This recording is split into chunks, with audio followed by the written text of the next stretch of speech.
ایک دفعہ شیطان آیا ہمارے نبی سے ملنے، تو آپ نے اس سے پوچھا تیرے دشمن کتنے؟ کہنے لگا 15۔ آپ نے فرمایا کون کون ہے؟ کہنے لگا پہلا تو تھوڑا ہی نمبر ہے، پہلا نمبر تو تھوڑے نال میرا لگو ہے۔ پھر کہنے لگا وہ مسلمان جو 24 گھنٹے باوضو رہتا ہے وہ میرا بڑا دشمن، جو باوضو رہتا ہے اور باوضو سوتا ہے، ایک فرشتہ اس کے لیے بندگی کا ثواب لکھتا رہتا ہے۔ خیر واپس آتا ہوں، میرے نبی نے فرمایا 4 باتیں لے لو اور دنیا بھی تمہاری آخر، ساری PIA زندہ ہو جائے گی، ساری اکانومی زندہ ہو جائے گی، ساری معیشت زندہ ہو جائے گی۔ 5 بھی نہیں، ایک انگلی بھی آپ نے نیچے کر دی، کہیے بس اتنی لے لو۔ حفظ امانت، صدق حدیث، حسن خلیقت، عفت فی طعمت۔ کیا خوبصورت! ساری زندگی کسی کو دھوکہ نہ دینا، دیانت داری۔ میرے ملک کے ادارے کیوں ڈوب گئے؟ دیانت نکل گئی، کھوٹ آ گئی، دھوکہ آ گیا۔ میرے نبی نے کہا حفظ امانت، کبھی امانت میں خیانت نہ کرنا، صدق حدیث، کبھی جھوٹ نہ بولنا، ہمیشہ سچ بولنا۔ میرے نبی نے فرمایا میرا امتی ہر گناہ کر سکتا ہے، 2 نہیں کر سکتا، ایک جھوٹ کبھی نہیں بولے گا، ایک دھوکہ کبھی نہیں دے گا۔ میرے نبی کی 2 صفتیں ہائی لائٹ ہوئیں، صادق اور بولو کیا ہیں؟ کوئی اور بھی تو ہو سکتی تھی، جس سے مشہور کیا، کعبہ قوسین بھی تو ہے، اور ادنا بھی تو ہے، واللیل بھی تو ہے سیاہ زلفوں والا، والضحیٰ بھی تو ہے روشن چہرے والا۔ کس سے مشہور کیا؟ صادق امین۔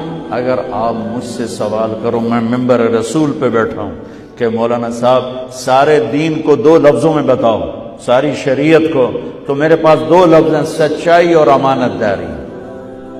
آپ مجھ سے سوال کرو مولانا صاحب ساری دنیا کے کفر کو بتاؤ، تو میرے پاس 2 لفظ ہیں، جھوٹ اور دھوکے بازی۔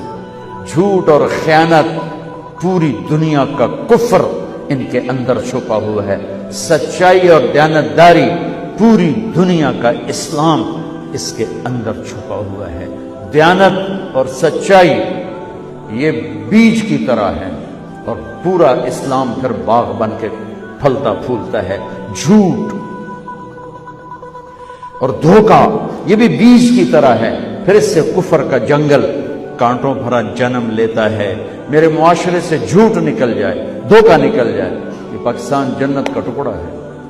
اور یہ حکومت کے بس کا نہیں ہے کہ وہ سب کو سچ بلوائے، یہ مجھے کرنا ہے، مجھے کرنا ہے، میں نے اور آپ نے اس کو شروع کرنا ہے۔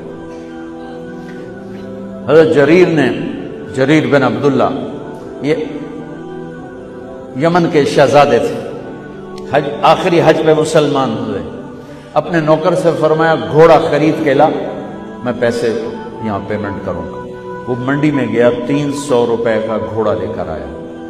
جب انہوں نے گھوڑوں کو دیکھا تو وہ قیمتی تھا، مالک کو پتہ نہیں تھا، اور یہ گھوڑوں کی نسل کے پہچاننے والے اس سے کہنے لگے تیرے گھوڑے کے 400 کر دوں؟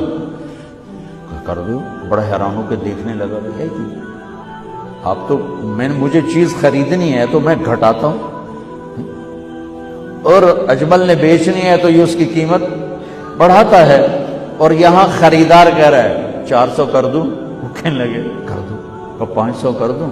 کہنے لگا کر دو۔ 600 کر دوں؟ وہ تھوڑا تھوڑا گھبرانے لگا، بھائی یہ چکر کی ہے۔ 700 کر دوں؟ 800 کر دوں؟ وہ کہنے لگا حضور تسی لینا تو لو، پر میرا مزہ آتا نا تسی اڑاؤ، کدی لین والے بھی پیسے بتائے، تسی میں نے 300 دے میں جاواں، کہنے کہ اس کو 800 دے دو اور گھوڑا باندھ دو۔ وہ حیران خوشی سے چھلانگے مارتا ہوا گیا۔ تو جب وہ چلا گیا تو نوکر نے پوچھا میں جب 300 میں سودا کر کے آیا تھا تو 500 کس خوشی میں بڑھائے؟ فرمایا میرے بھائی اس کے گھوڑے کی قیمت 800 تھی، 300 نہیں تھی، اور میں نے نبی کے ہاتھوں میں ہاتھ دے کے یہ وعدہ کیا تھا زندگی بھر کسی کو دھوکہ نہیں دوں گا، سب کی خیر خواہی چاہوں۔ تو بھائیو میرے اداروں میں کس ٹیلنٹ کی کمی نہیں، صلاحیتوں کی کمی نہیں، دیانت کی کمی ہے، قوت عمل کی کمی نہیں، سچائی کی